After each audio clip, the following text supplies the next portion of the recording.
Selamat datang di media pembelajaran online. Selamat pagi, Namo Buddhaya.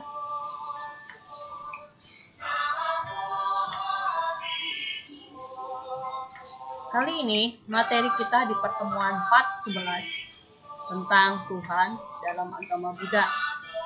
Yuk, tangannya Anjali, kita baca Namaskara Gata. Arahang sama sambuddho bhagawa Buddhang bhagawanta apiwademi swakato bhagawata dhammo dhammang namasami supatipano bhagavato sawaka sangho sanghang namami. Kita duduk hening, ya, duduk hening dengan rileks, ya. Mata terpejam, perhatikan dan sadari napas kamu, rasakan di dalam hati. Yuk, meditasi dimulai, duduk hening dengan menyadari napas masuk. Saya tahu saya bernafas masuk. Napas keluar. Saya tahu saya bernafas keluar. Masuk, keluar. Napas masuk. Saya tahu saya bernafas masuk. Relax, tenang. Napas masuk. Saya tenang. Damai. Menyadari napas masuk dan napas keluar. Semoga semua makhluk hidup berbahagia. Duduk hening, selesai.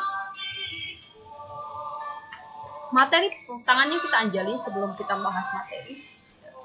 Terpujilah Tuhan Yang Maha Esa, para Buddha, para Bodhisattva Mahasatwa. Aku belajar bukan untuk kesombongan dan keserakahan, tapi untuk mengikis kebodohanku. Semoga aku dapat belajar dengan baik dan benar. Semoga semua makhluk hidup berbahagia. Sadu, sadu, sadu. Oke, materi pembelajaran kita yang seperti tadi saya bahas adalah Tuhan dalam agama Buddha. Tujuan pembelajaran, peserta didik dapat memahami tentang Tuhan dalam agama Buddha. Peserta didik memahami sebutan Tuhan dalam agama Buddha dan cara mengembangkan keyakinan. Tuhan dalam agama Buddha, ya, kita lihat dulu Tuhan di dalam agama orang lain. Apa definisi Tuhan dalam agama lain yang bisa kita pikirkan di dalam imajinasi kita, dalam pemikiran kita? Yang pertama adalah Tuhan Maha Pengasih. 2, Tuhan Maha Penyayang. 3 adalah Tuhan Maha Adil. 4 adalah Tuhan Maha Kuasa. 5 adalah Tuhan Maha Sempurna. 6 Tuhan Maha Tahu. 7 Tuhan Maha Pengampun. 8 Tuhan Maha Pencipta. 9 Tuhan Maha Bijaksana. Dan lain-lain yang tidak perlu saya sebutkan satu-satu. Mungkin kalau bisa ada ide yang lain, kalian bisa menuangkan Tuhan itu di dalam definisi apapun, ya. Sehingga konsep ini yang menjadi pemikiran kita bahwa agama lain yang memiliki Tuhan dan memiliki sifat-sifatnya. Lalu bagaimana Tuhan di dalam agama Buddha? Tuhan dalam agama Buddha itu ada di dalam kitab suci Tripitaka Udana 8.3 itu di Pataligama Wagga. Jadi Tuhan itu apa dalam agama Buddha? Tidak dilahirkan, dalam bahasa Pali adalah Ajata, tidak menjelma, bahasa Pali Abuta, tidak diciptakan, bahasa Pali Akata, yaitu mutlak, asan kata.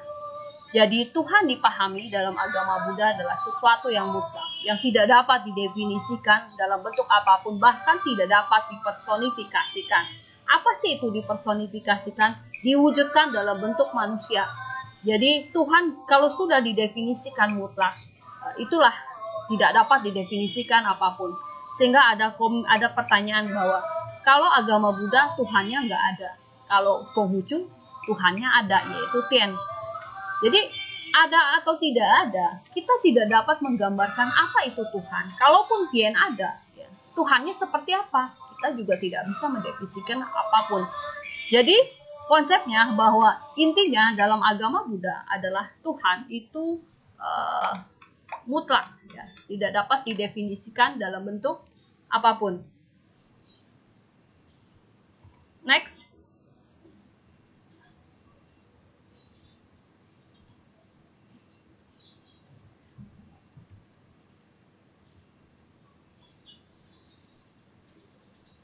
Dari sabda Buddha tersebut dapat kita simpulkan bahasa yang sederhana sebagai berikut.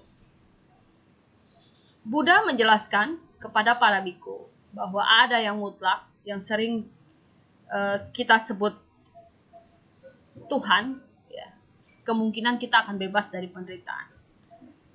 Apa sih yang membuat kita bebas dari penderitaan? Ya, semua tergantung kepada diri Anda sendiri. Ya. Karena tahu Anda penyebab penderitaan itu apa dan mengakhiri penderitaan itu apa. Tetapi tidak ada yang tidak mutlak, yang tidak dapat terbebas dari penderitaan. Dengan demikian, jelaslah Buddha menjelaskan tentang keberadaan Tuhan dalam istilah yang mutlak. Sebutan Tuhan dalam yang mutlak, Tuhan atau di kategori yang mutlak yang tidak dapat didefinisikan dalam bentuk apapun, ada berbagai agama, ya, kita lihat sebutan Tuhannya, yaitu dari agama Kristen, Tuhannya adalah Allah Bapa. Tuhan dalam agama Islam itu disebut dengan Allah. Tuhan dalam agama Hindu disebut dengan Sang Hyang Widiwasa. Agama Yahudi, Tuhannya yang disebut dengan Elohim, Yahweh atau Yehova. Agama Mesir disebut dengan Aton. Suku bangsa primitif disebut dengan He-Ton-Tot, ya, atau Bapak dari segala Bapak. Suku bangsa primitif Negro di Afrika menyebutnya Mulungo. Zoroaster disebut Ahura atau Ahura Mazda. Kemudian Babilonia, agama Iran kuno, itu menyebutnya Mitra. Konghucu tadi dibilang yaitu Tien. Shinto di Jepang Amaterasu Umikami. Amaterasu itu dewa matahari, ya. Mungkin yang belajar UPW itu bahasa Jepang sudah tahu. Agama Hindu di India itu mencerminkan bahwa Tuhan itu dimanifestasikan Brahma, Wisnu, dan Siwa. Kemudian orang Jawa menyebutnya dengan Gusti. Dan agama Buddha sendiri menyebutnya adalah Sang Hyang Adi Buddha. Apa Sang Hyang Adi Buddha? Itu hanyalah sebutan dari Tuhan. Karena di Indonesia harus ada Tuhan di dalam setiap agama. Cara mengembangkan keyakinan, ya. Keyakinan bukanlah satu kepercayaan yang membuta, melainkan kepercayaan timbul oleh karena sesuatu yang nyata, atau bahasa palingnya atau serada. Keyakinan tersebut tidak tumbuh otomatis sempurna, melainkan perlu dikembangkan, perlu dipupuk melalui pengertian, melalui pembelajaran, penghayatan, dan pengamalan praktek Buddha Dhamma. Oke? Kita lanjut nanti ke pertemuan part 12. Terima kasih. Ada kelanjutannya ternyata. Keyakinan timbul karena pengertian benar. Pengertian benar adalah pengertian tentang sesuatu yang tidak didasarkan adalah prasangka, khayalan, tahayul, kesesatan, melainkan berdasarkan kenyataan apa adanya. Jadi kamu yakin karena mengerti benar tentang nyata, benar dikatakan benar, salah dikatakan salah. Pengertian benar dalam agama Buddha adalah mengerti hakikat hidup dilukiskan dengan 4 kebenaran mulia, yaitu apa? Duka, sebab duka, lenyapnya duka, dan jalan menuju lenyapnya duka. Pengertian benar adalah sebab timbulnya karma-karma yang baik. Pengertian benar timbul jika ada kebebasan berpikir, bertanya, dan membuktikan, atau disebut dengan ehipasiko, tidak menutupi kebenaran. Keyakinan timbul karena penghayatan dan pengamalan Buddha Dhamma. Agama Buddha diyakini bila dihayati dan dipraktekkan dalam kehidupan sehari-hari. Apa saja ajaran Buddha yang harus dipraktekkan? Sila, samadhi, dan panya. Sila artinya menjadi umat Buddha yang harus latihan berbuat baik. Samadhi artinya Berbuat baik itu harus fokus, konsisten, tidak mudah menyerah, dan menemui rintangan dalam berbuat baik. Panya artinya kemampuan selalu berbuat baik, selalu konsisten, fokus, tidak mengendur, atau menyerah dalam melakukan kebajikan itu sendiri. Oke, sekian. Terima kasih.